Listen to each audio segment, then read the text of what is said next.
Magandang araw sa atin mga winding, nagbabalik GT Rewinding. So meron tayong gagawin mga winding.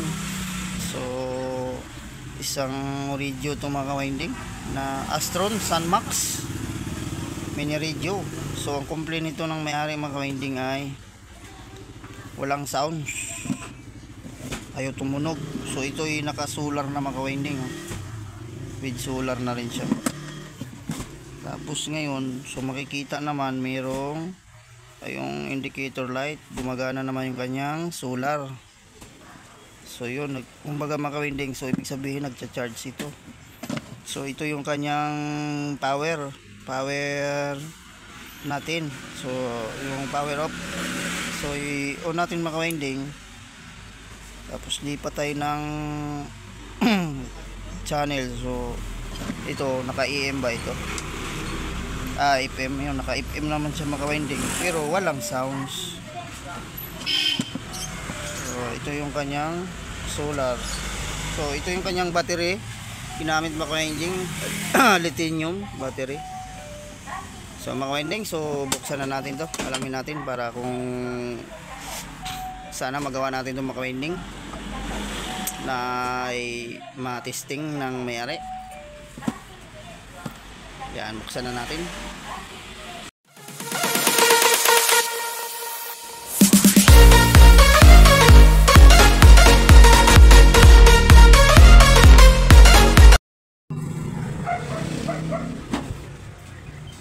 So makawinding, buksan na natin. So tingnan muna natin makawinding yung kanyang battery, kung nagcha-charge ba siya galing ano, solar, sa solar niya, yung battery niya. Baba.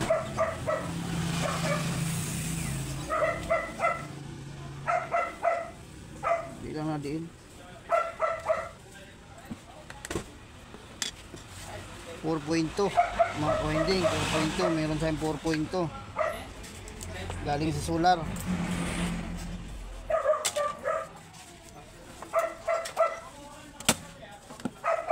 Ayun, buksan na natin itong makawinding. Bakit wala itong sounds? Ba't wala siyang sounds?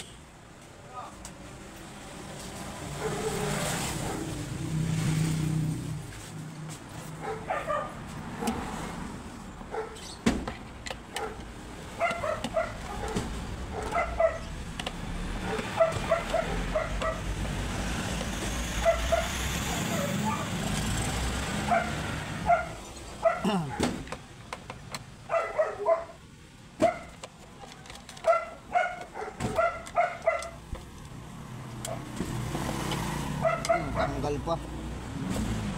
Lagyan muna natin ng tape, natatanggal yung solar.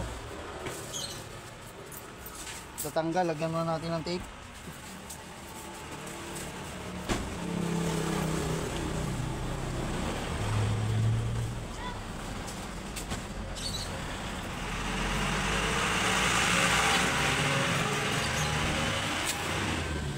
Lagyan muna natin ng tape para hindi malaglag.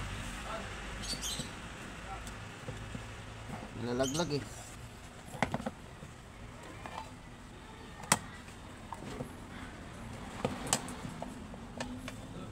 Hindi ito. Ibang tornilyo.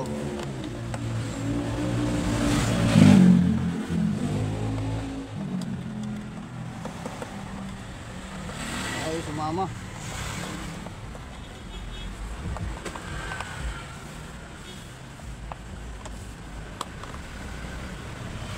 Tanggalin lang natin itong tornilyo ng makawinding.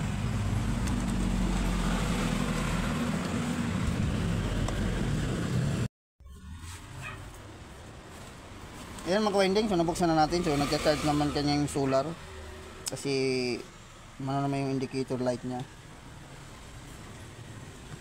gumagana naman. So dito mga winding ay alisin natin yung mga screw.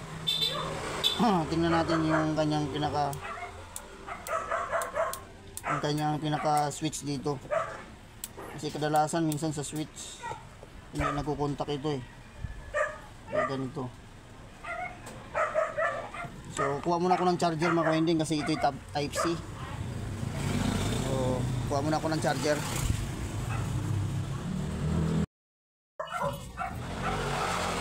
Mga ka-winding, so kumuha na ako ng charger. So tinanggal ko na yung kanyang battery muna.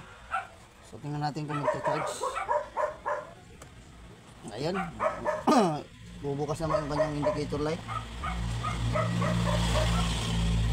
Tingnan natin kung merong papunta dito sa kanyang battery. Ito yung sa battery niya. Oh, may 5 volts. So okay siya mga ka-winding. So ito mga ka-winding, so may napansin ako dito, hindi na masyado kumakapit itong ano, yung hinang sa ano, hinang sa speaker. So inangin muna natin mga ka-winding bago natin baklasin ito. So inangin ko muna ito.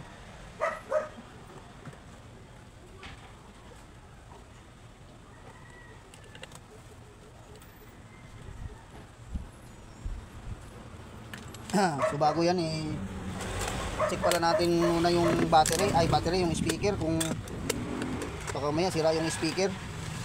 Kailangan merong continuity yan. So check ko pala muna kanyang speaker. Ayun, buo naman.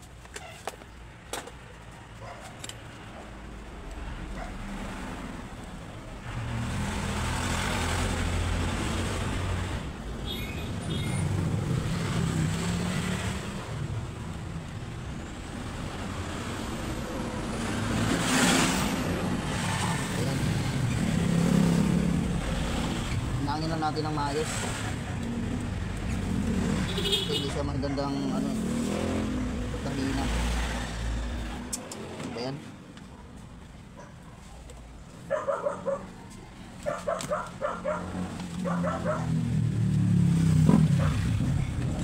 Yan. Nailang natin mga ka-winding. So, try natin inputan ng charger. Yan. Tapos switch natin.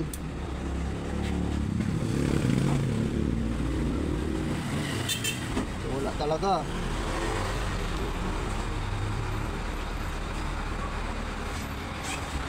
Wala man lang kahit ugong, walang audio mga ka-winding.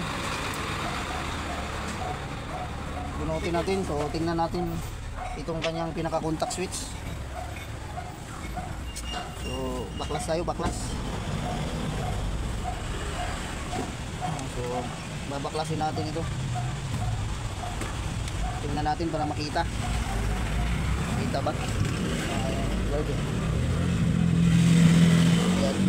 Lapit lang natin konti yung camera natin. Kasi minsan nagluluko yung aking cellphone, nagbablur. Ay mag-focus.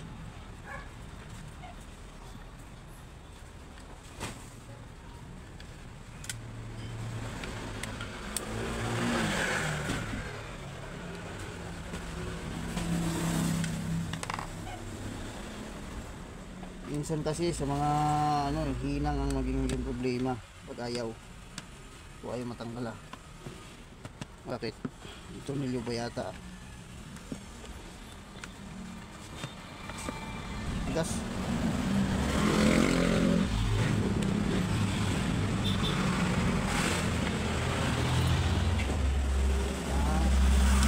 Tanggal muna natin yung pinaka FM.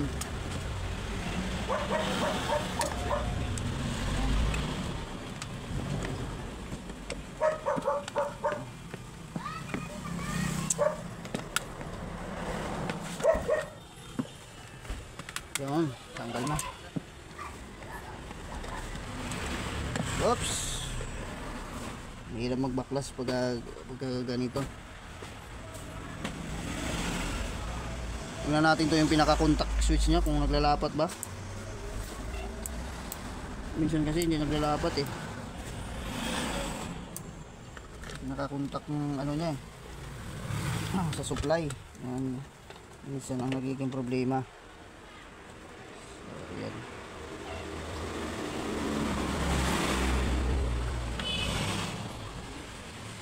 Ito. Tingnan natin kung naglalapat.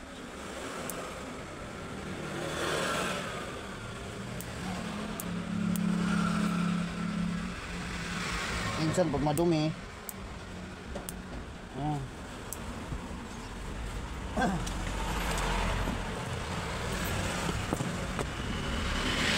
Baka mamaya yung audio naging problema nito. Tingnan natin.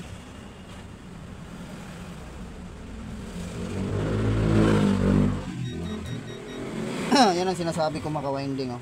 Kita mo, yung pinaka-contact niya. Minsan nawawala, minsan meron.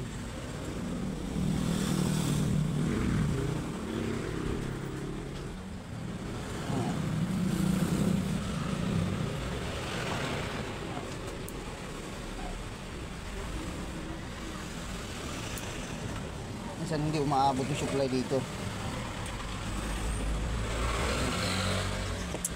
Ang maganda putol-putol pa.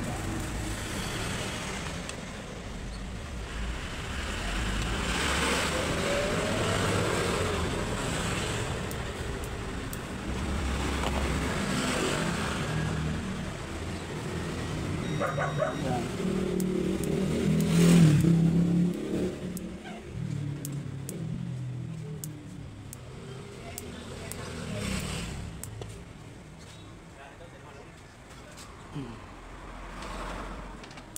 Yan ang problema nito mga winding.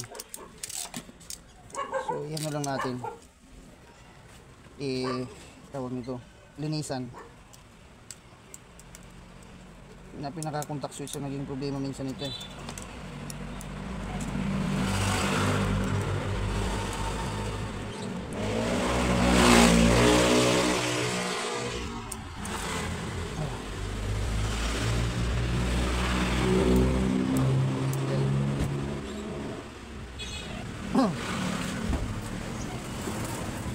Kasiritan ko lang ng ano mga winding, WD-40. Yan. So yun siya, kinakalawang yun.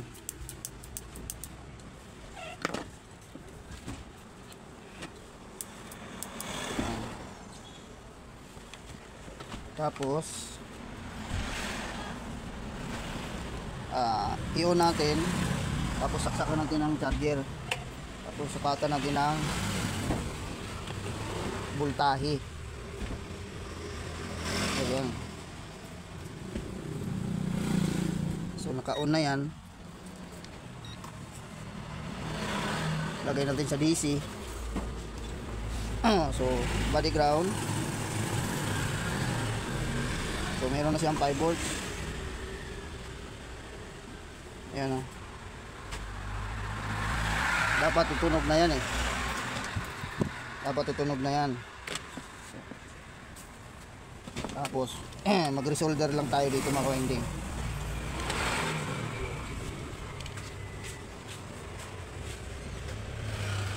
Ito yung pinaka-audio ano niya eh. IC dito. So mag-check muna tayo ng ano kung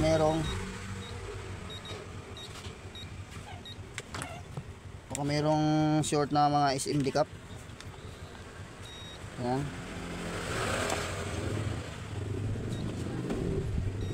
So fuse yun.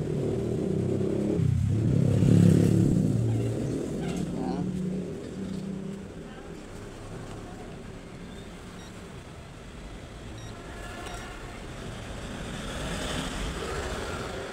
Ito na yung pinaka audio amplifier niya mga ka-winding.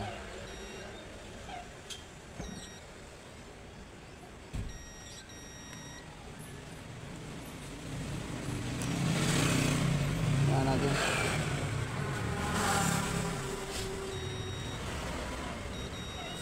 Ito oh, nagbabuffer yung kanyang SMD cap. Para ito saan ito galing? Papunta sa battery.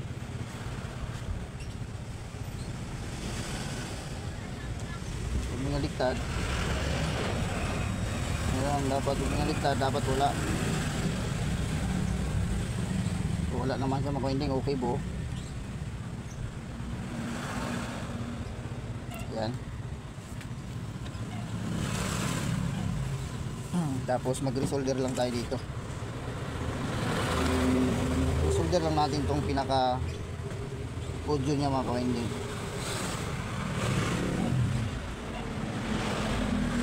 Ito yung pinaka-audio amplifier niya mga ka-winding.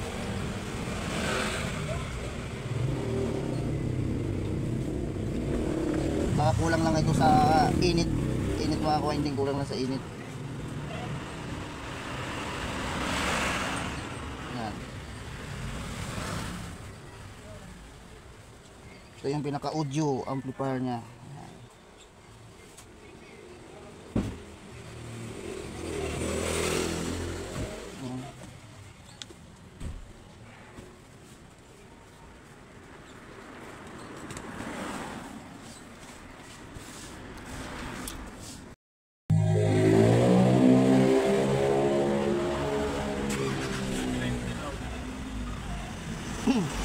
Mag-resolve lang tayo mga ka-winding yung lahat ng mga nakaangat dito.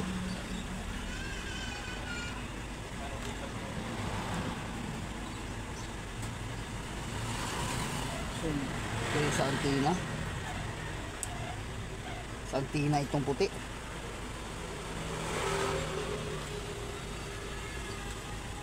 Kasi kadalasan dito mga ka-winding, yun ay nagkakaroon ng loose contact. So ito ang inuna ko dito mga ka-winding. So sinusigurado ko yung kanyang pinaka-audio amplifier niya, kasi yan yung importante. Kasi pag ano mga ka-winding, pag hindi natin na-resolder nun, may posibilidad kasi na may loose contact dyan. So, tapos itong kanyang pinaka-switch sa FM AM, isa rin yan nagkakaroon ng problema sa mga ganitong mga radio na ano. Ayan.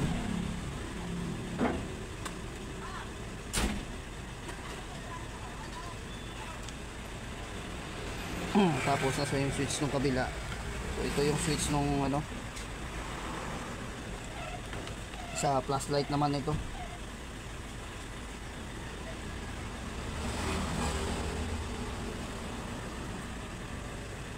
Yan. Tapos lagyan natin ng WD-40. So ito, kasi kinakalawang, kasi may kinakalawang na rin ito mga ka-winding eh. Ayan o, may kalawang. Kalawang na yan. Yan. Tapos galaw-galawin lang natin. Init. Yan.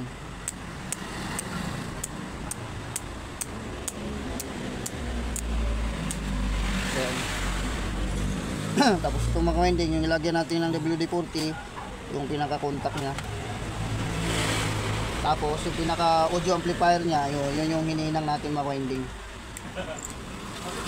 So ayun mga winding, ay ano na natin. So ano na, saksakan na nga natin ang charger kung si gagana na ba. Ayan. Ito yung kanya type C. Ayan. Ayusin lang natin to, baka maputol. So i-switch on natin mga winding. So ayan, naka indicator light na siya, umilaw na. Ayan, umilaw na yan mga winding. Ayan, yan. Ayan. Tapos aray ko. Ayan. So i-switch on lang natin mga winding kung tutunog na ba itong speaker. So ito yung speaker niya eh. Tingnan natin. Switch on natin. Ayun, meron na tayong nakuha ng ugong mga ka-winding.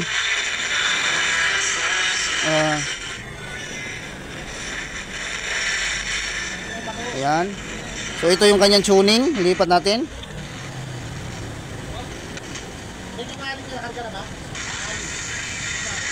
Ayan.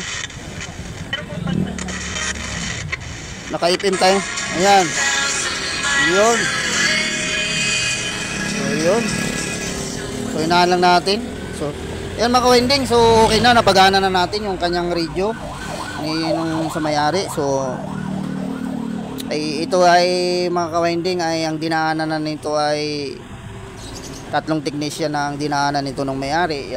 Hindi tinanggap daw at hindi na raw magagawa yung ganito.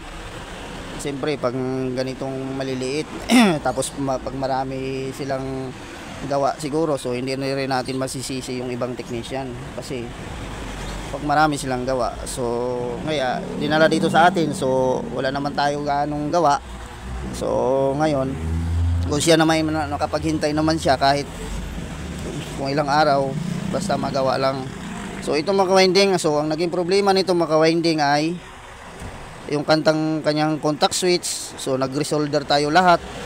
So itong ni-resolder lang natin mga ka-winding, yung pinaka-switch, tapos yung pinaka-audio amplifier niya. So yan lang ang ni-resolder natin mga ka-winding. So ayun, gumana na siya mga ka-winding. So wala tayong pinalitan ng piyesa mga ka-winding. Kumbaga, inano lang natin, chinik lang natin yung kanyang mga voltahe kung kompleto, kung present lahat, tapos nag-resolder tayo. Pero kung sira yung kanyang pinaka audio amplifier mga ka-winding, so hindi talaga natin mapapatunog yan. So wala tayong pinalitan ng piyesa dito mga ka-winding. So hininang lang natin. At saka yung may kalawang itong kanyang pinaka switch, so nilagyan na natin ng WD-40. Tapos nag-resolder lang tayo dito. Kasi tulad nitong speaker, hindi na masyadong kapit kanina. So hininang natin. Tapos yan, inisa-isa natin switch. So ngayon tutuloy natin yung sounds natin. Ayan. Ayan. Naririnig na natin mga ka-winding. Ayan oh. May sounds na tayo. Ayun. So patay-patay lang natin mga ka-winding, baka tayo makapiright. So ayan. Balinaw na mga ka-winding. Kahit ilipat tayo ng ibang channel, so okay na, good na ito. So ayan. Yan, so bago yan pala mga ka-winding ay magsa-shoutout muna tayo sa ating mga kaibigan sa YT. So ayun mga ka-winding, so unahin natin si Rooney Halipa, Dan Edge Vlog, Kaya Ray Vlog, Wild Boys na Bulasco, Rickman Mix Vlog, Inting Butingting, Gonzaga Inting, Voice Repair and Tutorial, Andy Tick, Picks and Review, White Perry, Horseshoe TV, Alex Paruni ng Kamsur, OC Electro Service, Kaliko TV Vlog, Ortic Official, Marco Francis, Layas Vlog, Awing Mix Vlog, Green Winner, Teresa Francisco, My Vlog, My Vlogger, Raymart Mix Vlog, Edmond Quares, Rap Mix TV, Leodatic TV, Ricardo Bernardo, Pax Mix Vlog, Captia Adventure, Lynn Urayi, Matchkit TV, Basic Bob, DJM Mix Vlog, Damasur Ramos, LME TV, Atimers, Samuok TV, Eric Kids, Scorpio Mix Vlog, Nes Pimentel, Onin YTC, Cynthia Asuncion, Wilson Mix Vlog, Aling Pipay, Nimrod, JP Alivio, Manny Sibilyar, Iconic Insight Beyond, Marlisa Alswan, Kuya Au Vlog, Josephine Vlog, Teresa Vlog, Elifie Vlogger, Nerd Vlog, Bombik TV, Master Goyet Kalikot, Master Edge TV, at saka kay Sir Jun Santiano ng Quezon City. So ayan mga ka-winding, so mga hindi ko mga nabanggit mga ka-winding, so mega love shoutout sa inyo lahat. So ayan mga ka-winding, ay shoutout sa inyong lahat. So ayan mga ka-winding, so ituloy natin to. Ayan, okay na to yung ating Astro na Sunmax na speaker, mini radio mga ka-winding. Ayan. Ayan, good na to mga ka-winding. So i-ano muna natin to mga ka-winding, ay isasarado na natin to. So okay na to mga ka-winding. So bye bye na po mga ka-winding. So God bless all sa atin. Pag nagpunta kayo sa doktor, baka mabigyan po kayo.